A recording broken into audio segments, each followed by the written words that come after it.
The most innovative companies are going further with T-Mobile for Business. Together with Delta, we're putting 5G into the hands of ground staff so they can better assist on-the-go travelers with real-time information. From the Delta Sky Club to the Jet Bridge, this is elevating customer experience. This is Delta with T-Mobile for Business. Take your business further at T-Mobile.com/now.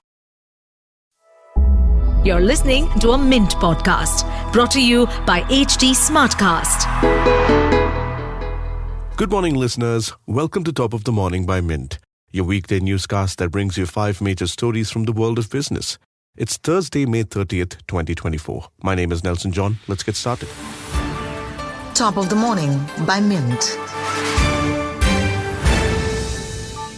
Indian benchmark indices closed in the red for the 4th straight session on Wednesday. BSE's Sensex closed 0.89% below its previous close, while NSE's Nifty was down 0.8%. Delhi hit a blistering 52.3 degrees Celsius on Wednesday, marking its hottest day in history. The scorching summer sun has been draining the energy of Delhiites. Earth Sciences Minister Kiren Rijuju later said that it was not official yet and described such a high temperature as very unlikely while asking weather officials to verify the report. Unfortunately, it is not just the people of Delhi-NCR who are suffering. The entire country is grappling with a nearly violent heat wave. Moreover, heat waves are becoming more prolonged and intense. So what causes a heat wave? Experts attribute this to 2 factors. One is El Nino, the infamous weather phenomenon frequently in the spotlight. And the second is the presence of high-pressure areas over southern peninsular India. Mint senior editor N. Madhavan examines the long-drawn heat waves and the reason behind their increasing duration in today's Mint Primer. In the world of stock trading, it's crunch time, much like the final overs of a gripping cricket match. As India nears the end of its Lok Sabha elections, with the last votes being cast this Saturday and exit polls expected the same evening, investors are on the edge.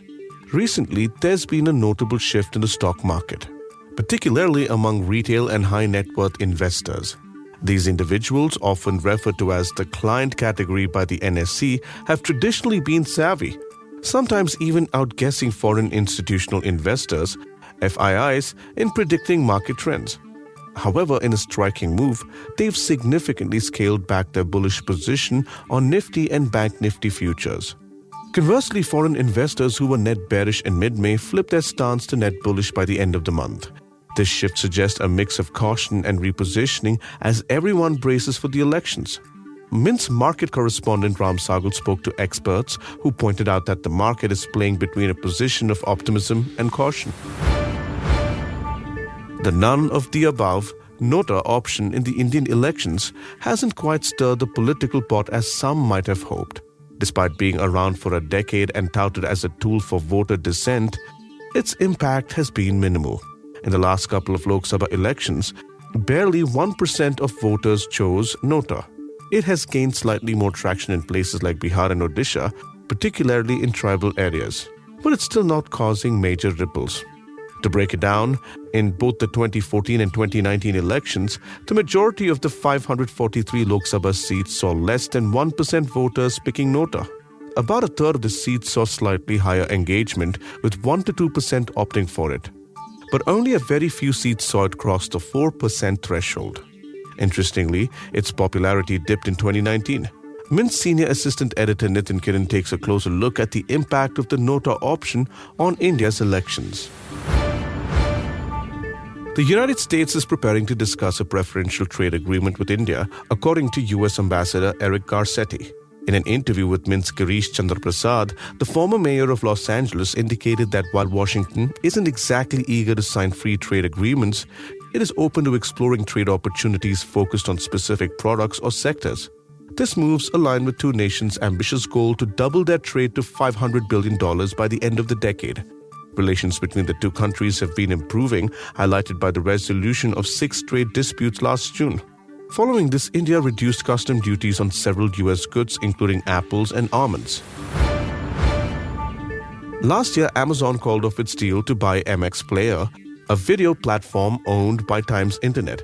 Now, almost after a year of back and forth, the e-commerce giant is back at the negotiating table with Times Internet, reports Mint's Gaurav Lagate. Initially, Amazon valued MX Player at about $60 million, while Times Internet was seeking over $100 million. Fast forward to now, and MX Player's situation has worsened.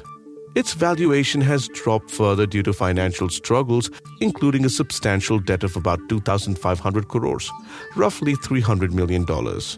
While Amazon remains interested, it's made it clear that it won't take on that debt. We'd love to hear your feedback on this podcast. Let us know by writing to us at feedback@lifemint.com. You may send us feedback, tips, or anything that you feel we should be covering from your vantage point in the world of business and finance. That's all for today. Thank you for listening. We'll be back tomorrow with a fresh episode of Top of the Morning. Have a nice day. Top of the Morning by Mint. The most innovative companies are going further with T-Mobile for Business. Together with Delta, we're putting 5G into the hands of ground staff so they can better assist on-the-go travelers with real-time information. From the Delta Sky Club to the Jet Bridge, this is elevating customer experience. This is Delta with T-Mobile for Business. Take your business further at T-Mobile.com/now.